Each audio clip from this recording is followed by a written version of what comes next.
हम लोग almost we are finished the polity classes, है ना। तो पॉलिटी हम लोग का ख़त्म हो चुका है, कॉन्स्टिट्यूशन ऑलमोस्ट ख़त्म हो चुका है। We are just at the end of the our syllabus. Syllabus का मतलब है पॉलिटी, गवर्नेंस, इंडियन कॉन्स्टिट्यूशन, यही हमारा बेसिक है। तो हमारा जो गवर्नेंस पोर्शन है, यहाँ से क्वेश्चंस आता है। कैसे क्वेश्चन आते हैं, एक एग्जांपल दे रहे हैं कि इस बार का क्वेश्चन देखिए आप, दिस ईयर क्वेश्चन। यहाँ एक वर्ड आ रहा है अकाउंटेबिलिटी। क्या वर्ड आ रहा है? अकाउंटेबिलिटी। उत्तरदायित्व कितना है आपका? पब्लिक अकाउंटेबिलिटी, पब्लिक के प्रति आप कितने उत्तरदायी हैं। तो यू व्हाट आर यू, आप किस चीज़ के लिए एस्पायर हो रहे हैं? पब्लिक सर्वेंट बनने के लिए। Civil servant means public servant, तो पब्लिक के सर्वेंट बन रहे हैं। तो मेन डेमोक्रेसी का या इंडिया का स्टेक होल्डर कौन है? आप हैं, क्योंकि आप जो है सो वोट डालते हैं तब गवर्नमेंट बनती है, यही ना।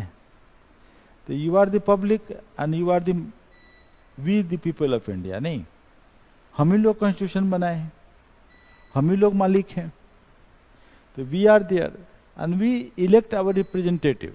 ये बात अलग है कि आपका रिप्रेजेंटेटिव एक बार चुन के जाता है तो फिर 5 साल के लिए अपने आप को मालिक मानने लगता है, और उसके जो नुमाइंदे हैं, जो सर्वेंट, वो चूँकि उनके अंदर में रहता है, तो वो भी अपने आप को बोलता है हम तो रिप्रेजेंटेटिव मालिक के हम ही हैं, और वो आपके ऊपर ऑफिशियली दिखाने लगता है, अधिकारी का दिखाने लगता है, वो अलग मुद्दा है। But the point is that कि बेसिक ड्यूटी आपकी क्या है? पब्लिक अकाउंटेबिलिटी का। और क्वेश्चन आपको हम बता रहे हैं यूपीएससी का है कि क्या है कि आप एक ऑफिसर हो और आप ओवरसी कर रहे हो, देख रहे हो जिला के वैक्सीनेशन प्रोग्राम्स का, और बहुत इम्पोर्टेंट प्रोग्राम है। मान लो कोरोना का टाइम में वैक्सीनेशन लेना है सबको, बड़ा हंगामा है वैक्सीनेशन के लिए। अब वैक्सीनेशन में 3-4 कंपनी है, अलग अलग कंपनी ने वैक्सीन सप्लाई किए हुआ है, और कुछ कंपनी का सप्लाई ज़्यादा है, किसी का कम है, किसी का बहुत कम है, और आप अपने प्राइमरी हेल्थ सेंटर को भेजे जा रहे हो वैक्सीन। पता लगता है कि कुछ स्पूरियस माल आ गया है वैक्सीन में। तो वैक्सीन को क्या चाहिए? प्रॉपर रेफ्रिजरेशन चाहिए ताकि वो खराब ना हो वैक्सीन। तो कुछ के बैच नंबर सही चाहिए कि सही बैच से आया है कि नहीं आया है। पता लग रहा है कि कुछ तो माल ही खराब है, कंप्लेन आ रहा है, और आप भी जा रहे हैं, घूम रहे हो, तो आपको भी पता लग रहा है। और ऊपर से जो है आपके जो बॉस है वो बोलते हैं कि जल्दी से टारगेट पूरा करके भेजो, पूरा सब लोगों का वैक्सीनेशन करके रिपोर्ट भेजो, चीफ मिनिस्टर साहब मांग रहे हैं। और आपके कमिश्नर जो है आपके पीछे पड़े हुए हैं कि शाम तक पूरा काम खत्म करके भेजो, और आपको दिख रहा है गड़बड़ है। आप फ़ोन करते हो, बताते हो अपने कमिश्नर को, आप डीएम हो, कि सर तो वैक्सीन ही गड़बड़ है। बोला I don't want to listen anything, vaccination पूरा करना है तुमको, हमको सब नहीं सुनना है। अरे काम चलता रहता है, करो इसको, हम लोग भी तो डीएम रहे हैं, कमिश्नर डांटता है आपको। और आप क्या करते हो? बोलते हो कि भाई तो गड़बड़ है। कंपनी वाले से बात करते हो जिसका वैक्सीन आया है, कंपनी वाला तो सर थोड़ा आगे पीछे कर लीजिए, हम लोग तो हर तरीके से सेवा करने को तैयार ही रहते हैं आपके। देखो इतना लंबा क्वेश्चन दिया है यूपीएससी ने, हम जो बोल रहे हैं पूरा क्वेश्चन लिखा हुआ है ऐसे ही, करीब करीब लंबा सा पैराग्राफ लिखा है। तो उसका वेस्टेड इंटरेस्ट है, मतलब उस वैक्सीन कंपनी का। तो आप क्या करते हो कि रिपोर्ट कर देते हो सीवीसी में सीधा, सेंट्रल विजिलेंस कमीशन को, कि ये जो है यहाँ पर इस तरह का उल्टा पुल्टा हैंकी पैंकी चल रहा है। ये परवाह भी नहीं करते हो कि आपके बॉस पे इंक्वायरी हो सकती है, अब उनके बॉस पर इंक्वायरी हो सकती है, चीफ मिनिस्टर साहब पर मीडिया में ट्रायल हो सकता है, कुछ भी हो सकता है कि नहीं? और आप तो उन्हीं के अंदर में काम करते हो, आप ऑल इंडिया सर्विस वाले हो, आपका सर्विस कंडक्शन पूरा मालिक तो बैठा हुआ चीफ मिनिस्टर के साथ में चीफ सेक्रेटरी। तो आप ये जो काम कर रहे हो किस कैटेगरी के काम कर रहे हो, कौन सा काम है ये? गवर्नेंस के अंदर में आप कौन सा काम कर रहे हो, समझ गए? तो वहां पर 4-5 वर्ड दिए हुए हैं, लेकिन हम क्या बोल रहे हैं, कॉन्फिडेंट होकर सीधे आंसर खोजना है। यहाँ पर दिया हुआ एक वर्ड अकाउंटेबिलिटी। आप कौन सा काम कर रहे हो? पब्लिक अकाउंटेबिलिटी का काम कर रहे हो। You are responsible to home, not to commissioner, not to chief minister, you are responsible to your master. Who is your master? आपका मास्टर आप ही हो, पब्लिक हो, क्या है कि नहीं? उसी मास्टर से जो टैक्स का पैसा मिलता है उसी से पूरा सिस्टम चल रहा है। आपका मास्टर जो थोड़ा सा सामान खरीदता है, टूथपेस्ट जो खरीदता है, उसका 15%, 17%, 18% या 30% जो जीएसटी मिलता है, उसी जीएसटी के पैसे से आपकी सैलरी मिल रही है। You are responsible to the public. जो टूथपेस्ट खरीदता है, ब्रश खरीदता है कि नहीं? सुबह में ब्रेड खरीदता है, चाय पत्ती खरीदता है, क्या खरीदता है ना भाई? दवा खरीदता है, चश्मा खरीदता है, अंगूठी पहने आप, अंगूठी खरीदता है, क्या है कि नहीं? आप चूड़ी पहनते हैं, चूड़ी खरीदती है महिलाएं, कपड़े खरीदते हैं, तब ना उसी से टैक्स के पैसे से भारत देश चल रहा है, कोई भी कंट्री चल रहा है। तो जो खरीदते हैं उसका भाई यू आर पब्लिक, है कि नहीं? क्लियर है ना? सिस्टम समझ में आया ना? तो क्या क्वेश्चन पूछता है, समझ में आ रहा है कि आपको क्वेश्चन कहाँ से पूछ रहा है? यूपीएससी चाह रहा है कि भाई हम नौकरी देने से पहले उसको ट्रेन करके ले आए। लगता है कि 2 साल उन्होंने आपको ट्रेनिंग दिया है मसूरी में और उसके बाद दोबारा टेस्ट ले रहा है। इस तरह के क्वेश्चन बना रहे हैं यूपीएससी। ये क्वेश्चन तो तभी ना बाद में बना कर पाएगा कि वो वाकई में वो ऑफिसर बना रहेगा, वो जानेगा, ट्रेनिंग में से बातें बताई जाती हैं। क्लियर है ना? तो अभी हमें भी चैप्टर इसी तरीके से लिखना पड़ेगा, इसी तरह की बातें करनी पड़ेंगी, एज इफ कि आप वाकई में डीएम बन के काम किए हो। तो आपको हम पहले क्या करेंगे, डीएम की ट्रेनिंग ही दे देते हैं, ताकि आपको जो जॉब रिक्वायरमेंट पता रहेगा तो उसी हिसाब से किताब को पढ़ोगे और उसी हिसाब से आप जो इंटरव्यू में बात करोगे, लेकिन this man is having attitude, temperament to become an officer, तो आपका सिलेक्शन होगा। मेरी बात समझ में आई? ये जो चैप्टर हम लोग अभी लिख रहे हैं, जो आपको लिखे हैं आपकी बुक में, जो बुक आपको मिलेगा वो इसी पर्पज से लिखा हुआ है। जैसे कि आपका चैप्टर में हम लिखा है गवर्नेंस क्या है, व्हाट इज गवर्नेंस।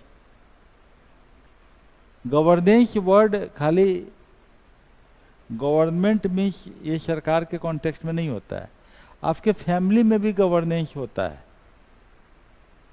कैसे गवर्नेंस होता है?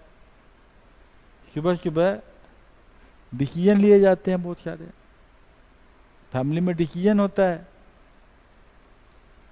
ये काम करना है, आपका बजट बनता है फैमिली का, इतना पैसा है, क्या ये काम कर सकते हैं कि नहीं, कौन काम प्रायोरिटी में करना है, कौन काम पीछे करना है, कौन काम जरूरत का है, कौन काम अगले महीना करना है, होता है कि नहीं होता है?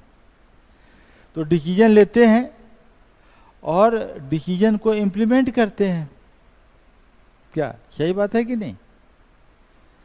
एक गरीब के घर में भी डिसीजन होता है कि गैस पर खाना बनाएंगे कि कुछ चुनेंगे लकड़ी उकड़ी, उसे से खाना बना लेंगे। गैस 1000 रुपया कहाँ से लाएंगे, क्या करेंगे, है कि नहीं? मोबाइल कैसे खरीदेंगे, जरूरी कितना का मोबाइल हो सकता है, कितना अफोर्ड हम कर सकते हैं, बहुत सारी चीज़ें होती है ना।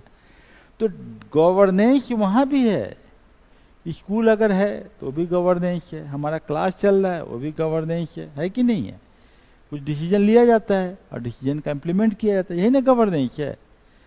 देश स्तर पे भी गवर्नेंस यही होगा कि governance process of decision making and process by which decisions are implemented, यही पहला लाइन लिखा हुआ है। लेकिन ये सिर्फ गवर्नमेंट सरकार से रिलेटेड नहीं है, ये गवर्नेंस वर्ड है ना। जैसे कि कॉरपोरेट है, कोई बैंक चल रहा है, स्टेट बैंक ऑफ इंडिया, तो इसका अपना गवर्नेंस होगा। LIC है, उसका अपना गवर्नेंस होगा। इंटरनेशनल गवर्नेंस देख ही रहे भाई, इतने सारे इंटरनेशनल ऑर्गेनाइजेशन है। नेशनल गवर्नेंस, पंचायत चल रहा है तो लोकल गवर्नेंस, पंचायती राज गवर्नेंस, तो ये गवर्नेंस है। अब पॉइंट आया कि गुड गवर्नेंस क्या है, व्हाट इज गुड गवर्नेंस। तो गुड गवर्नेंस हम लोग सरकार के तौर पे बात करेंगे। कैसे बात करेंगे, आप जैसे DM हो, जिला के जिलाधिकारी हो, तो आप क्या करोगे कि गुड गवर्नेंस माना जाएगा, क्या क्या करोगे भाई।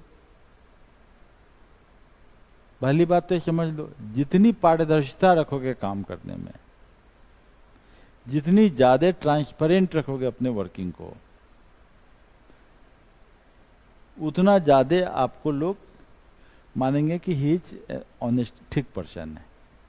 क्या पारदर्शिता, ट्रांसपेरेंट, तो पहला वर्ड क्या है, तो हमको ये सब नोट करना होगा कि गुड गवर्नेंस के अंदर में हम लोगों का क्या क्या इम्पोर्टेंट पार्ट होते हैं, ठीक है कि नहीं।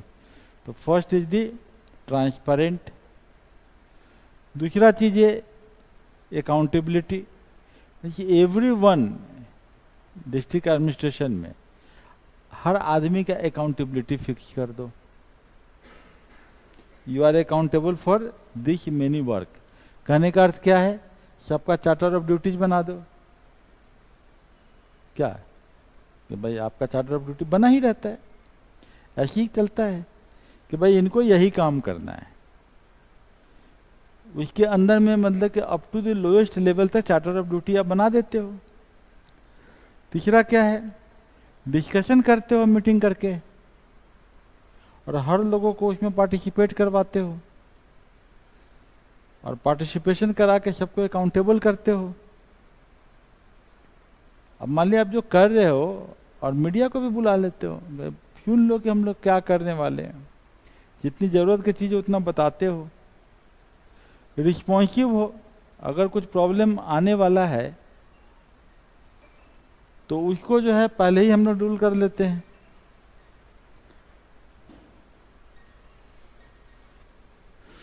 रिस्पॉन्सिव सो दैट कि प्रॉब्लम इसको सॉर्ट आउट करना है। Whatever the problems are there, you take the responsibility and do it beforehand. Effective, at the same thing, means proper justice देना है। Equitable justice means ये नहीं कि चेहरा देख के काम करना है।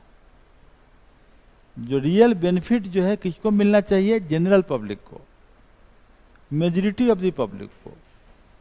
लेकिन as per rule of law, नीचे लिखा होगा rule of law, inclusive, everybody will should be. ये वर्ड खाली याद रखिएगा क्योंकि इसी वर्ड सबसे क्वेश्चन आ जाते हैं। तो ये वर्ड सिंपल वर्ड नहीं है कि हम कुछ भी लिख देंगे एग्जाम में, नहीं होता। हम लोग जानते हैं कि स्टूडेंट लोग को यही, ज़्यादातर स्टूडेंट के दिमाग में यही आता है कि ये सब हमको बस बला बला बला बला करना है और वहाँ तो नंबर मिल ही जाता है, क्योंकि आप लोग के कॉलेज में ऐसे ही नंबर मिलता है। खासकर वो लड़के तो बहुत ही बेकार कर ले जाते हैं एग्जाम में, UPSC एग्जाम में, जिनका पॉलिटिकल साइंस सब्जेक्ट होता है और वो सोचते हैं कि इंडियन पॉलिटी तो हम पढ़ लेंगे, हम काम कर ले जाएंगे, और उनके नंबर बड़े खराब होते हैं। वहाँ पर क्या भाई 75% स्कोर लाए रहते हैं यूनिवर्सिटी में, और यहाँ क्या करते हैं 25% स्कोर लाना मुश्किल हो जाता है उनको। कारण क्या है कि वहाँ कॉपी भरना है, हैंडराइटिंग अच्छा लिखना है, धागा से लेके लंबाई नाप लेनी है कि नहीं, और एक बात को 3 तरीके से घुमा देना है। और टीचर जो देखते हैं कि हैंडराइटिंग अच्छा है, इंग्लिश भी अच्छा है और लिखा भी लंबा है। हाँ, बातचीत तो ठीक ही कर रहा है। लो नंबर दो इसको।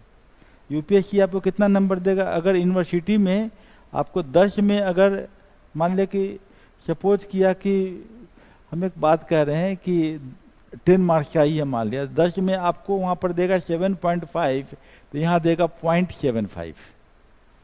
समझ गए कितना देगा? 0.75। कितना का अंतर हो गया? आप कहाँ तो डिस्टिंक्शन ला रहे, कहाँ तो आपको फेल में भी फेल हो रहे हो। बात समझ गए ना? ये स्थिति, क्यों स्थिति ऐसी हो रही है?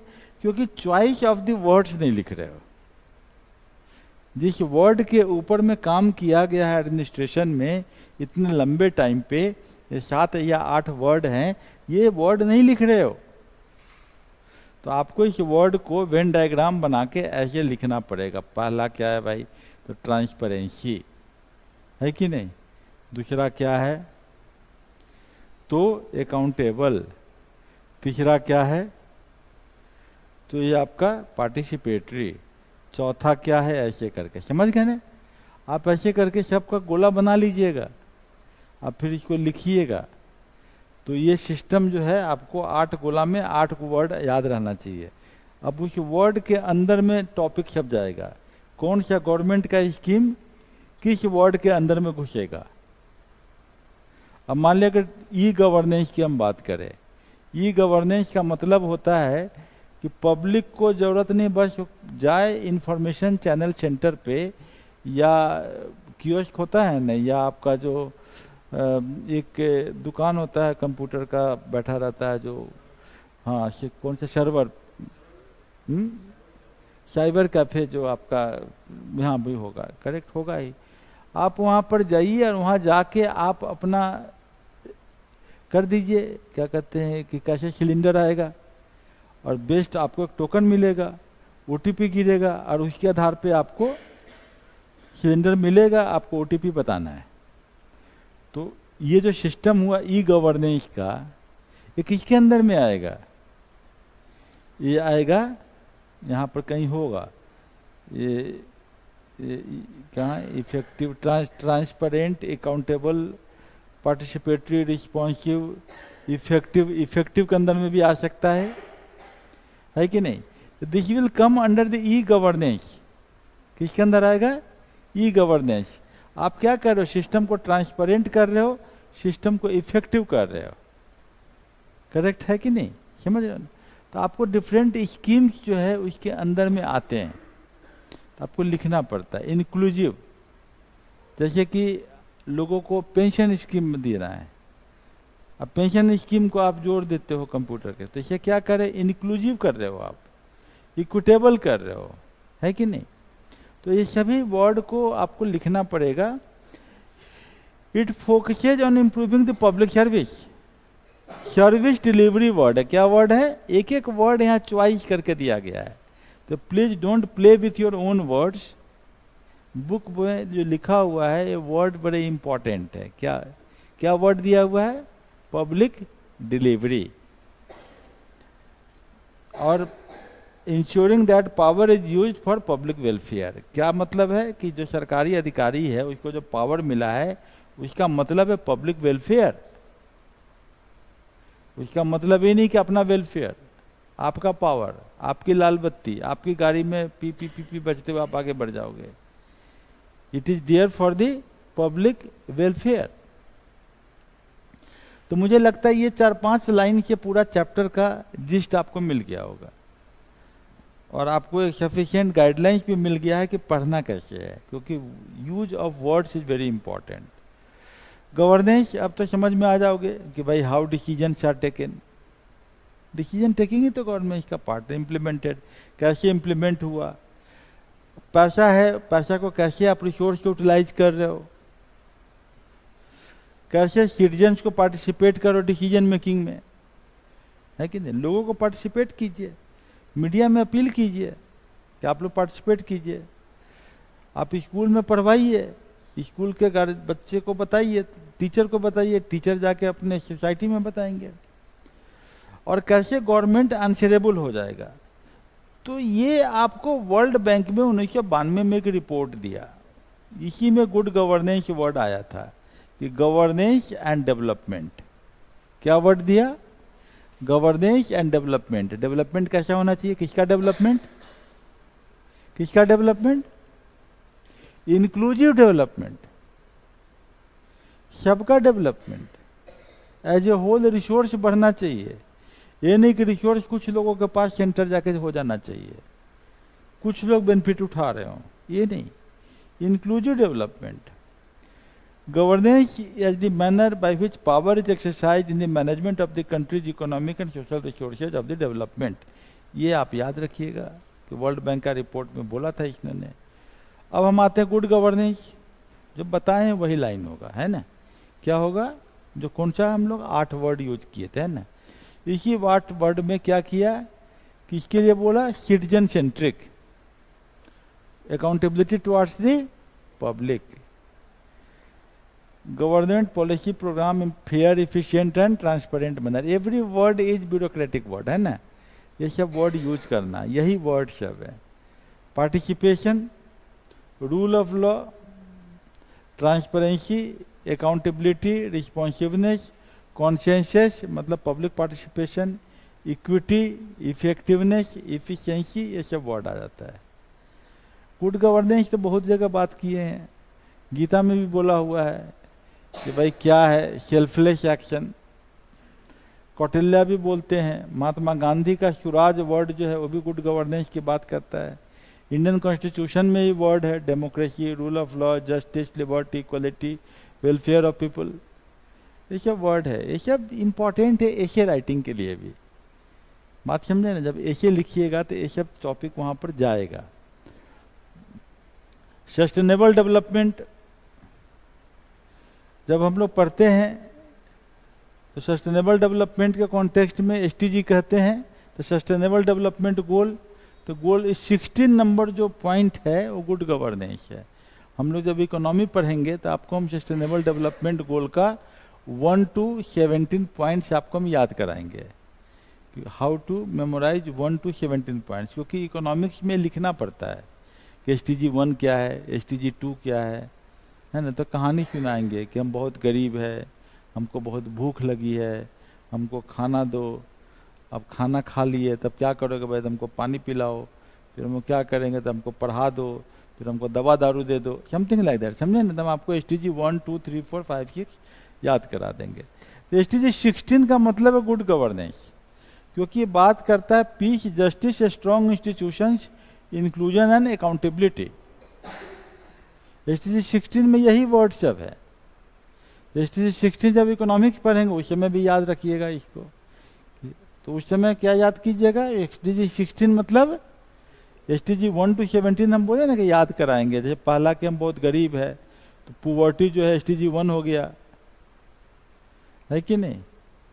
हम गरीब हैं, हमको भूख लगी है तो SDG 2 हो गया, हंगर।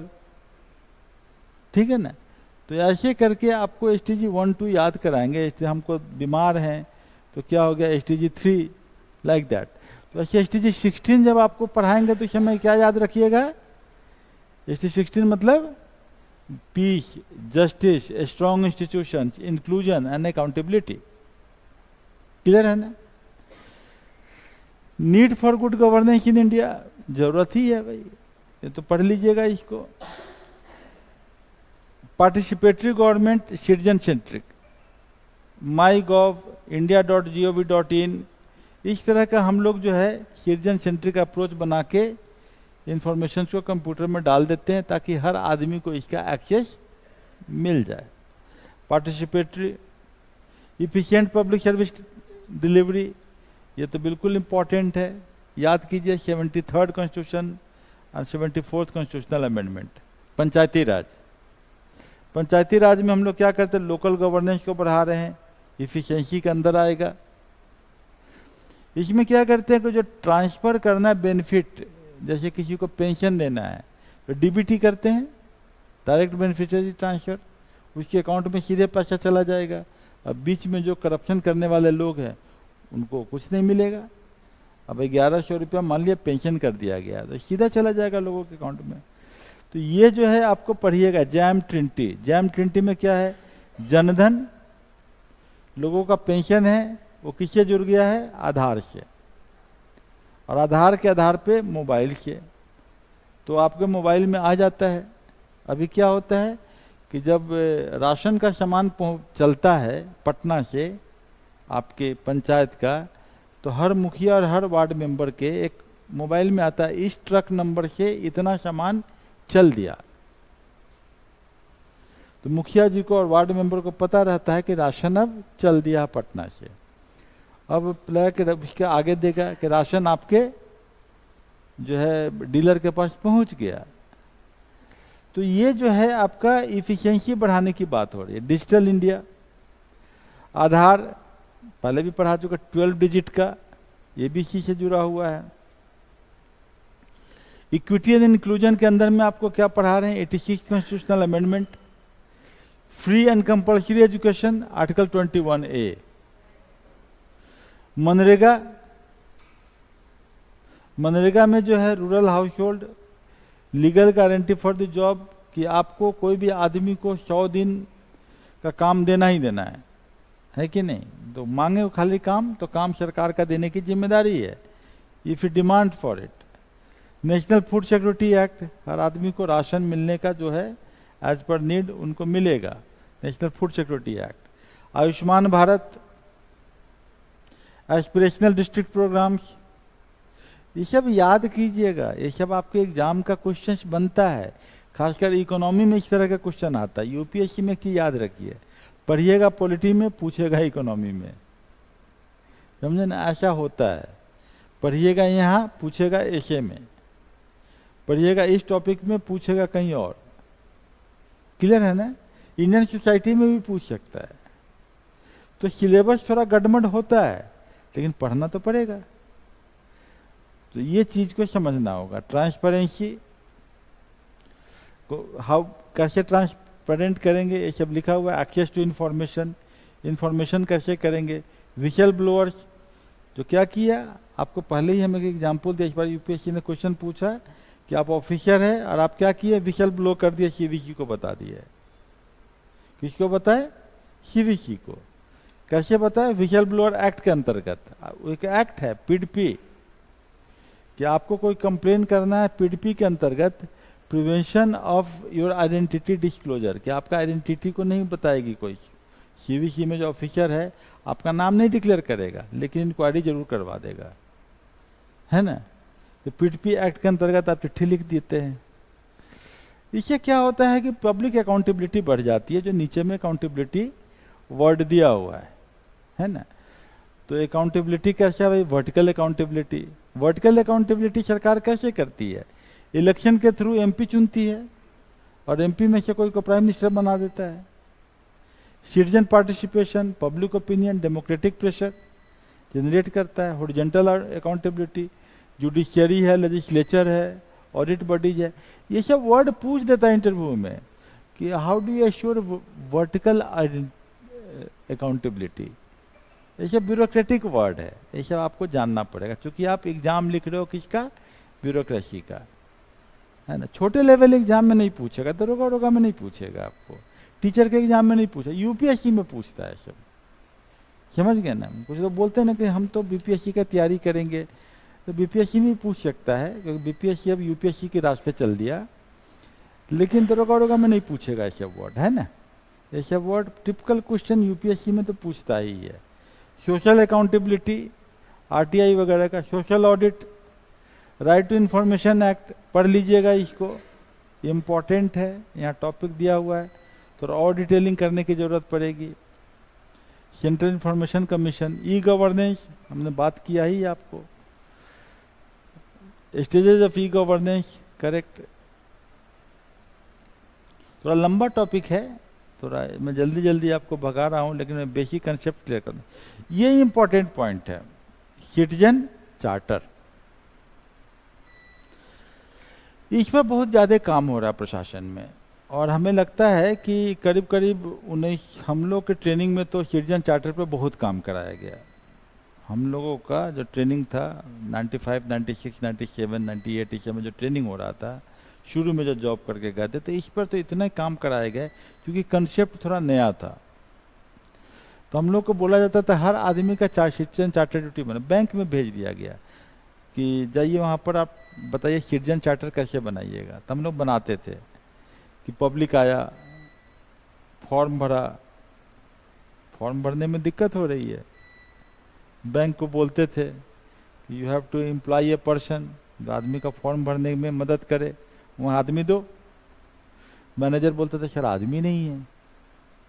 हम लोग रिपोर्ट बनाते थे या महिलाएं फॉर्म नहीं भर पा रही है भाई। तो बैंक को प्रोविजन आता था ऊपर से, होता है ना कि एक लीड मैनेजर होता है जिला में, उसको अदा करे IAS प्रोफेशनल लोग जो है लिख के दिए हैं, वहाँ एक आदमी आते, एक महिला आती थी किसी स्कूल में कहीं की एक पॉइंट होके आती थी, तो फॉर्म भरती थी वो। ठीक है, फॉर्म भर के अब काउंटर पे गए, काउंटर पे कितना टाइम लगना चाहिए, जब तक टाइम मिलेगा तब तक इसका बैठने की व्यवस्था है कि नहीं है, तो बैठने की जगह पर पानी है कि नहीं है। और वहाँ लिख देते थे फॉर्म के सबमिशन के 5 मिनट के अंदर में उसके हाथ में पैसा मिल जाना चाहिए। समझ गए ना? तो कितना टाइम लिख दिए सिटीजन चार्टर में, 5 मिनट्स डिस्पोजल हो जाना चाहिए। मतलब फॉर्म भराए, वो महिला बैठ के पानी पिए, पानी खत्म हो तब तक मुझके हाथ में पैसा हो जाना चाहिए, कुछ और भी काम करना है। बात समझे? फिर हम लोग हॉस्पिटल में भेजा जाता है हम लोगों को। हॉस्पिटल में कैसे ड्रग डिलीवरी होगा, कितना देर में उसका इलाज होगा, किस काम में कितना टाइम लगेगा, बात समझे ना? तो फर्स्ट एड देने में कितना टाइम लगना चाहिए। तो हम लोग सिटीजन चार्टर बनाते थे और बहुत बनाए। मतलब कि ट्रेनिंग तो लगभग हर दिन हम लोग को हर डिपार्टमेंट में कुछ आ जाता था। जहाँ टिकट कटता है बस का, वहाँ भी जाते थे, वहाँ भी यही सिस्टम। तो हर जगह हम लोग सिटीजन चार्टर बनाते रहते थे। ये हम लोग का ट्रेनिंग का पार्ट था, समझे कि नहीं? तो ये बड़ा इंपॉर्टेंट है कि citizen charter is a written promise. Bank का चार्टर कौन बना रहे थे? प्रोफेशनल हम लोग। अब अभी बैंक में करना था, करते नहीं है, गलत बात है, करना है उनको लिख के देना है कि हमारे यहाँ चेक का विड्रॉल में मात्र 15 मिनट लगता है, हमारे यहाँ DD बनाने में 20 मिनट लगता है, हमारे यहाँ ये करने में इतना टाइम लगता है। वो लिखना है उनको हर डिपार्टमेंट। तो DM साहब को भी लिखना होगा, आपका एप्लीकेशन आया तो कितना दिन में हम आपका एप्लीकेशन पे कितना डिस्पोजल करेंगे। ये सब सिटीजन पार्टनर का एक written promise by public organization about the standard of service it will provide to citizen. हमने क्या किया? बैंक में बैठाया, उसका फॉर्म भरवाया, उससे पेन नहीं मांगा, पेन भी नहीं लेके आती हो, ये भी नहीं पता, नहीं बोलना है, नहीं तो दिक्कत हो जाएगी। उसको रिस्पेक्ट है क्योंकि वो मालिक है, पब्लिक है, उसकी डिग्निटी को ठेस नहीं पहुंचना चाहिए, उसको ये नहीं लगना चाहिए कि हम अनपढ़ है। वो भी अपने तरीके से देश को कुछ कंट्रीब्यूट कर रही है, कुछ सारी खरीदी है, टैक्स दिया है कि नहीं? तो उसको रिस्पेक्ट, उसको बेंच मिलना चाहिए, हाइजीनिक जगह मिलना चाहिए, बाथरूम जाना तो बाथरूम साफ होना चाहिए, वहाँ पानी भी होना चाहिए, अब पानी साफ होना चाहिए, समझ? वहाँ साबुन रखा होना चाहिए कि तक हाथ साफ करना है उसको। क्लियर है ना? और जहाँ बैठे वहाँ पर फैन भी चलना चाहिए। तो ये सभी चीज़ों को ध्यान रखना है। तो how what services are available, what quality of services can be expected, what time limit applies, whom to contact for complaints। अगर कंप्लेन है तो वहाँ लिखा होना चाहिए आपको दिक्कत है, यहाँ पर कंप्लेन कर दीजिए। How grievances can be redressed. Clear है ना? ये सिटीजन चार्टर का जो आइडिया है पहली बार यूनाइटेड किंगडम इंग्लैंड में आया 1991 में। इंडिया में जो concept was adopted in the conference of chief ministers in May 1997 and DARPG has coordinated work related to citizen charter. ये इम्पॉर्टेंट है और इसीलिए हम लोग का ट्रेनिंग जो है उसके बाद जो होता था तो सिटीजन चार्टर पे बहुत काम हम लोग को करना पड़ता था और किए भी हैं। और वाकई में ये बड़ा अंदर से हम लोगों की आत्मा जो है ना बदलने लगी, मतलब मन जो होता है पूरा चेंज होने लगा कि वाकई में अभी हम लोग कौन सी ऑफिसर शाही वाला नौकरी करने आए हैं, दरअसल हम कौन सी गलत फहमी में बैठे हुए थे, लाल बत्ती के चक्कर में आ गए यहाँ पर। लेकिन करना तो यही चाहिए हम लोग को, ये जरूरी है कि नहीं? तभी ना हम एक अच्छा देश बना पाएंगे, good nation, we can make a good nation. तो ये आपको सिटीजन चार्टर थोड़ा पढ़िएगा, बैकग्राउंड हम समझा दिए हैं, बला बला करके मत पढ़िएगा। पूरा दिल्ली ऐसे ही पढ़ रहा है बेटा, ये याद रखो, इस चक्कर में मत पढ़िएगा। आप बिल्कुल मनोयोग से अगर आईएएस बनना चाह रहे हो तो आईएएस बन जाओ, फिर तैयारी करो, समझे ना? सोचो कि मसूरी का 2 साल का कोर्स कर रहे हैं। तुम्हारा क्वेश्चन था ना कि सर अभी सीजीएल दे दे क्या, हम क्या बोले कि 1 साल पहले डीएम बन के तैयारी कर लो। और ये मत सोचना कि मसूरी में जाओगे तो मज़े नहीं हो पाते हैं। सुबह 5 बजे उठोगे, 5 बजे घंटी लग जाती है, और वहाँ पर सितंबर महीना में ट्रेनिंग शुरू होती है, मान लिया जुलाई अगस्त, हाँ सितंबर में।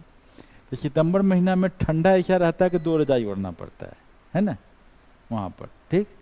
अब 5 बजे घंटी लगती है, और घंटी लगते ही जो है उधर व्हिसल बजना शुरू हो जाता है फील्ड में। अब वहाँ हॉस्टल का नाम नदियों का नाम पे, गंगा जमुना ऐसे नाम सब है। तो आप ऊपर में 4th फ्लोर पे दौड़ना पड़ता है, और वहाँ देखोगे कि आपके जितने फैकल्टी है, सीनियर आईएएस ऑफिसर्स लोग, सब लाइन में खड़े हैं, गुड मॉर्निंग गुड मॉर्निंग आपका नाम से बोलेंगे, दौड़ो दौड़ो दौड़ो दौड़ो दौड़ो दौड़ो। तो आप जो लगेगा कि सर तो पहले ही से आके बैठे हुए हैं। आप दौड़ के जाओगे, लाइन में अपने खड़े होगे, प्रेसिडेंट बॉडीगार्ड के वो लोग होते हैं, वो लोग आपको पीटी कराएंगे, ऐसा पीटी कराएंगे, और ठंडा लगता रहेगा, अब पीटी कराएंगे, उसके बाद पसीना आने लगेगा, है ना। फिर दौड़ाएंगे तो वजन घटना शुरू हो जाता है ना। 1 घंटा में आपको जो है सो हिला डुला के वो रख देंगे। वो तो किसी का नाम हम लोग रख देते थे क्रूर सिंह, क्या नाम रखते थे? क्रूर सिंह। किसी का नाम रखते बेताल सिंह, कुछ कुछ, क्योंकि लोग बड़ा क्रूरता से हम लोगों के साथ पीटी करवाता था। वहाँ से निकल के आइए, तुरंत जो है सो चलिए नाश्ता करने से निकलिए, अब टाइम ही नहीं है क्योंकि नाश्ता चालू हो गया है। तैयार वार हुए, नाश्ता करने जाइए, नाश्ता करने में आप जाइए, नाश्ता अच्छा मिलेगा। नाश्ता करते ही आपके गेट पर तैयार है faculty, class class class class, चलिए क्लास में घुसिए।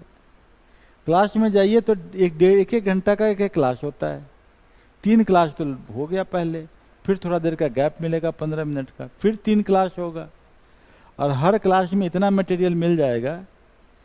3 बजे तक आप क्लास करते रहिए, 3 बजे जैसे ही खत्म होगा 2:30 बजे तक, तो आपको जो है सो कोई ना कोई आपका है वोकेशन या कोई हॉबी है, रूरल स्टडीज में जाइए, आप लिटरेरी क्लब में जाइए, आप यहाँ जाइए, सबका बटा रहता है, फिर वहाँ जाइए, वहाँ काम कीजिए।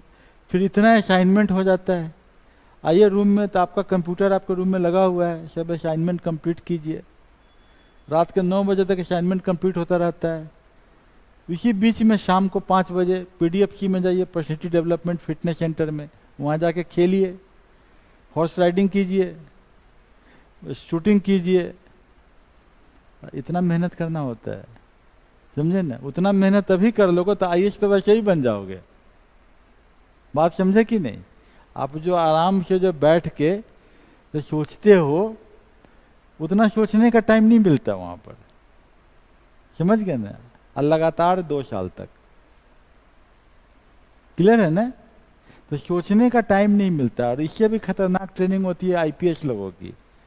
आईएएस लोग तो थोड़ा सा ठीक ही ठाक रहते हैं, आईपीएस लोगों में तो पहले तो बाल छिलवा देते हैं, उसके बाद दौड़ा दौड़ा के इसको जो है पूरा आर्मी का ट्रेनिंग दे दिए रहते हैं। वाकई में होता है, समझ रहे हो ना। तो एवरी सर्विस की ट्रेनिंग बड़ी टफ है, ऐसा मत सोचना। तो आपको जो है सो ये करना पड़ेगा, ये सब टॉपिक समझ लो, लिखना पड़ेगा, याद करना पड़ेगा। ये सब टॉपिक वहाँ तो रटा दिया जाता है, समझ गए कि नहीं। आपके मुंह से यही सब वर्ड निकलता है। अब यूपीएससी यही सब चाहता भी है, अब इसी तरीके से ट्रेनिंग देना चाहता है। इसीलिए हम बोलते हैं कि हमारा बहुत ज़रूरी है मेंटरिंग पार्ट में सब बात को आपको करने का। Qualities of good citizen charter तो समझ ही गए। सिटीजन चार्टर आपका क्वेश्चन पूछ सकता है लॉन्ग आंसर टाइप में, तो लिख लीजिएगा इसको। कभी कभी पूछता what is good governance index, 2019 में पॉइंट आया, गुड गवर्नेंस इंडेक्स का मतलब कि स्कोरिंग करना कि कौन चीज़ है, एफिशिएंसी कितना है, ट्रांसपेरेंसी कितना है, अकाउंटेबिलिटी कितना, सबका पॉइंट चार्टर दिया रहता था। उसके आधार पर हम कहते हैं यहाँ पर गुड गवर्नेंस 6.7 है और इस डिस्ट्रिक्ट का गुड गवर्नेंस 6.8 है। तो इस तरीके से हर डीएम का रैंकिंग हो जाता है और उसके आधार पर डीएम को प्राइम मिनिस्टर के द्वारा प्राइज मिलता है। समझ रहे हो, ये है आपका। तो आई एम फाइंडिंग दैट कि ये आपको गुड गवर्नेंस थोड़ा सा विजुअलाइज कर रहे हैं और ये भी समझ रहे हैं कि बला बला करने से फ़ायदा नहीं है। किताब में हमने बहुत कम वर्ड यूज किए हैं, उतना ही किए जितना से आपका पीटी भी निकल जाए, मेंस भी निकल जाए, इंटरव्यू भी निकल जाए। विजुअलाइज कीजिएगा, एक आपका माइंडसेट भी थोड़ा बदल जाए ताकि आप समझिए। यहाँ से क्वेश्चन पूछा गया है, याद करें, पूछा गया है ना, बोले ना आपको इसी साल का क्वेश्चन है पब्लिक अकाउंटेबिलिटी। तो क्वेश्चंस आते हैं यहाँ से, एमसीक्यू भी दिया हुआ है और संजोग से इस बुक में जो एमसीक्यू दिया हुआ है वो एमसीक्यू करीब करीब वही एमसीक्यू है भी। सोशल अकाउंटेबिलिटी क्या है, पब्लिक अकाउंटेबिलिटी क्या है, ये सब पूछा गया हमारे द्वारा पीटी में। तो चलिए, this is the good governance, accountability, ये सब ट्रांसपेरेंसी, ये आपको हमने अभी डिस्कस किया है। ठीक है ना।